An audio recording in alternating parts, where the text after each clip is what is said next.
everybody, so today's video is on Daniela Santiago. She is a Spanish model and actress. You may know her from the La Veneno series. She played La Veneno. I wanted to honor her. The makeup and hair is all inspired by the same look. I saw this, I fell in love, and knew that I absolutely had to recreate it. I really hope you enjoy the video. Daniela, if you see this, thank you so much for your visibility. Thank you so much for serving looks every single time. If you guys are looking for someone who gives looks, go to Instagram, go to Daniela Santiago, because she gives looks down, okay? Thank you guys so much for watching. I hope you have a great day, and don't forget to like, comment, and subscribe. Bye. Okay, so P. Louise Oh So Browtiful Skinny Brow Pencil. I'm using that on the eyebrows. Recommending L'Oreal Brow Stylist Definer though. Definitely recommend that instead. Then we'll use the P. Louise base on the eyes. I'm going to be starting with Essence Welcome to Sin City eyeshadow palette, and I'll be using the second color and then the first color, and honestly, I just wasn't feeling them today. They just weren't doing it for me. They weren't giving me enough shimmer. I've liked this palette in the past, but this just wasn't doing it for me. So I went ahead and I went into the Anastasia Beverly Hills Sultry palette, and I used the color Pearl. And for the browns and like the outer area of the eye, I used the color Steininger from the Scorpio palette, and then from the Anastasia Beverly Hills palette I used the color Noir, but I also used Dystopian to kind of blend that out. I know you'll see me putting on some liquid shadows right now. I am using the Jeffree Star Cosmetics Bachelorette Party Liquid Star Shadow, and I'm using that on the center of my eye. Then I'll be using Jeffree Star Cosmetics Jeffree's Diamonds Liquid Star Shadow on the inner portion of my eye.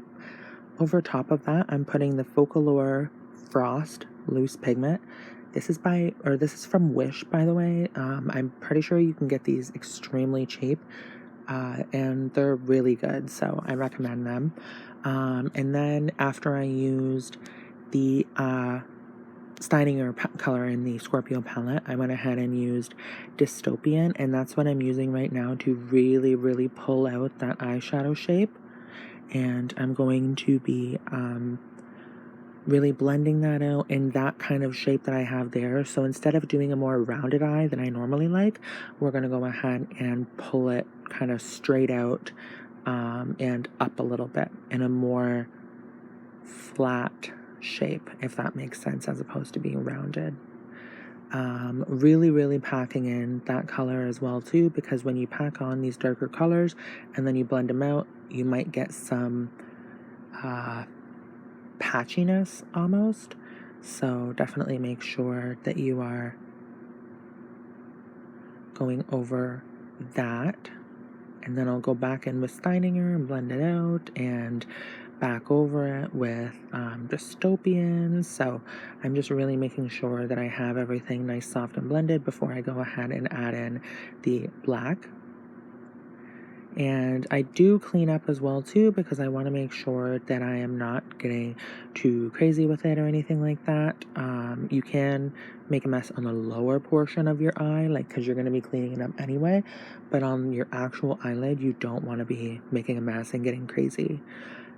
So this is the Noir color from Sultry, which I really enjoy, and I am...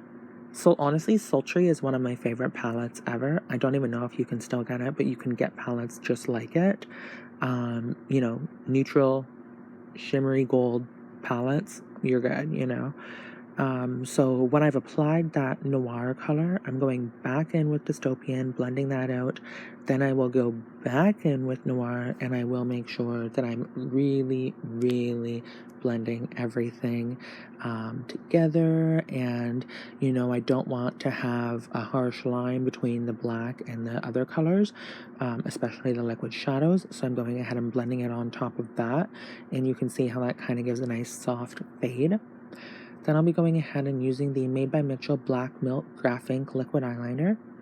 and I will be putting on lashes that I made with the Duo lash adhesive, and pulling even more of that dystopian color up and towards my hairline. I do clean up towards my hairline though, because I'm going to be putting on foundation after, so I'm just going to go ahead and clean that up and then just apply a little bit of foundation to kind of blend it into the foundation. A little bit of color on the end of my eyebrow to kind of blend it into the foundation once that's all applied. I hope that makes sense.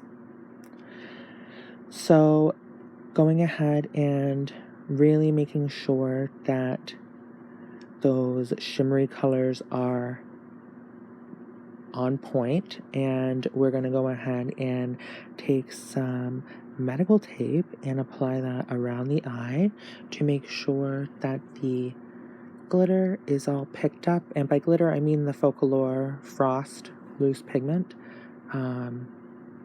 just because I apply that with my finger and I don't use a base or anything. The base that I enjoy using, which I guess I did use in this, is a liquid shadow. So I will lay that down and then apply the loose pigment on top of it. It's so nice. It just surpasses the need for glue or anything like that.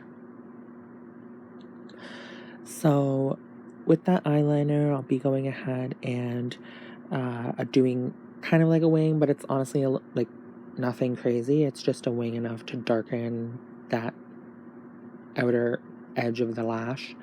And we will be pulling it in a little bit, which I don't do often because I have extremely runny eyes. So you'll see how I finish that up after, when I've already applied foundation and everything. I'll go back over it and finish it with a pencil liner instead. For primer, I used the Urban Decay Quick Fix Hydra Charged Complexion Prep Priming Spray. They really took a thesaurus and said, bitch, let me do my big one and put every fucking word possible in this product. It's just a sample size I got, so I'm just using it up, but it's just enough to provide a slip, really. It's nothing revolutionary. And then we'll be using the Juvia's Place I Am Magic Concealer, and we'll be applying that under the eyes with our finger and on the forehead with our sponge. The Real Techniques Beauty Sponge, or whatever it's called. Then I will go ahead and I will be applying foundation with a brush, and I'll be kind of brushing that all over my face and then going over it with my Real Technique sponge to just kind of further blend that out and soften it and make sure that there's no brush streaks or anything like that. So this is the L'Oreal True Match Lumi foundation, and just making sure that the whole face is covered. That's pretty much the only reason I use the brush. I will brush it all over first and then I will use the sponge. I find if I tap it with the sponge, it can look a bit patchy in places, and I want to avoid that, of course. If you find that works for you though, totally do it, because I've done it in the past and I'm sure I'll do it again in the future. Sometimes I forget to do this option and I just end up pouncing it all over my face, and I'm like, well, fuck it, YOLO. But yeah, I just wanted to make sure I didn't use too much, and I was just going ahead and doing a nice medium coverage. I did also brush out the forehead as well too before pouncing on it with the Beauty Blender, just so you know. And then I used the Made by Mitchell Teach 'em Peach Blursh, and then the Makeup Revolution Ultra Cream Bronzer in the color Light. And I will apply that along the perimeter of my face.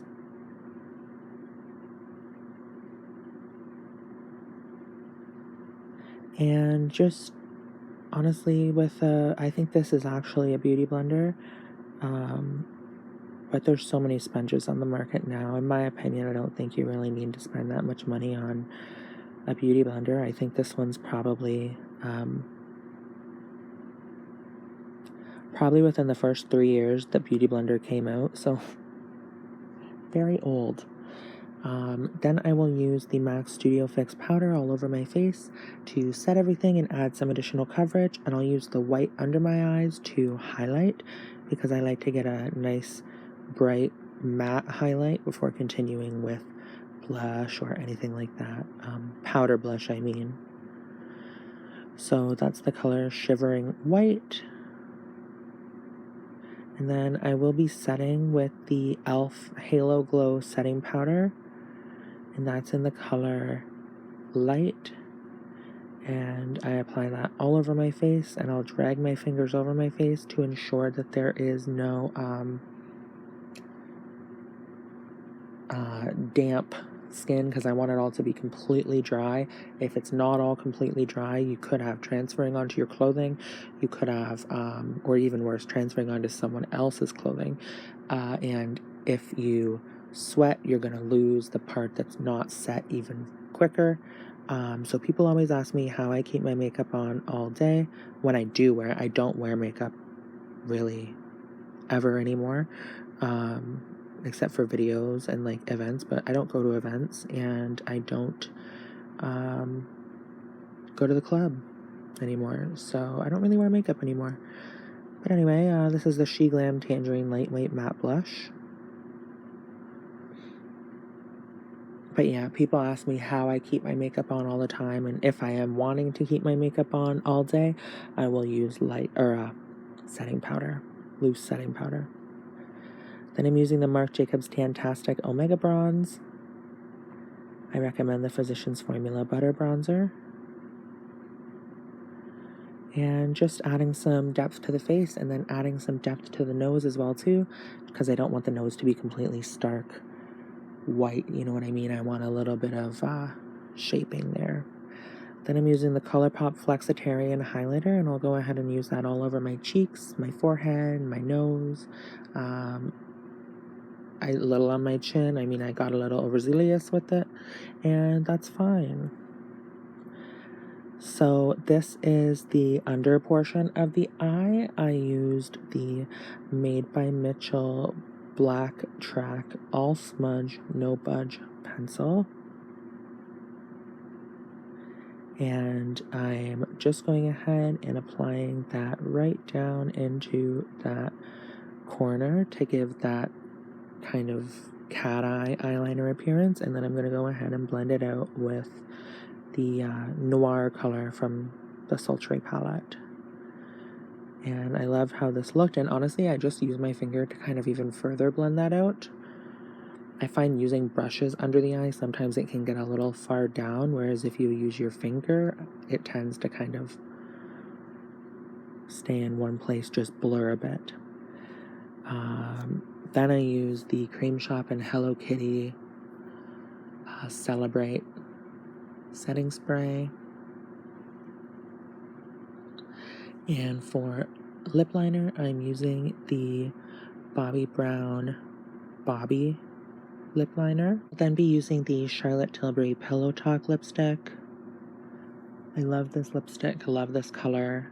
If I was to ever get like, you know, permanent makeup, sometimes they'll do, I would definitely get this color. I just love it. And then I blend in some more with the Bobbi Brown just to give some more depth on that outer perimeter, because that's kind of what Daniela had in her photos.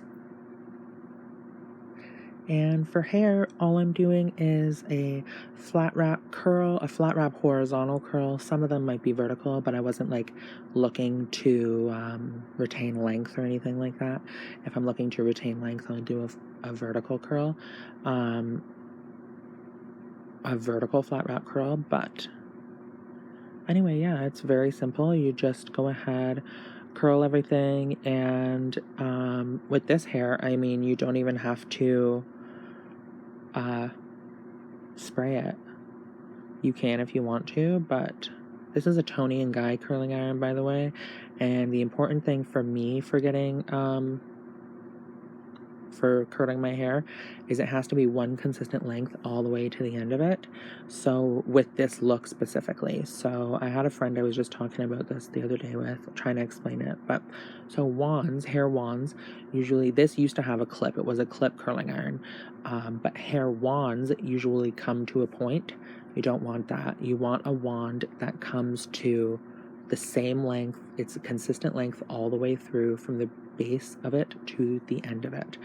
And that's what's going to give you this curl. It's not going to be super tight on the bottom, which is what I don't prefer. I like it to be the loose kind of curl all the way down. So that's like my little tidbit on that. If you have a hard time finding one, you can take the clip off of an iron you really like. That's what I did here.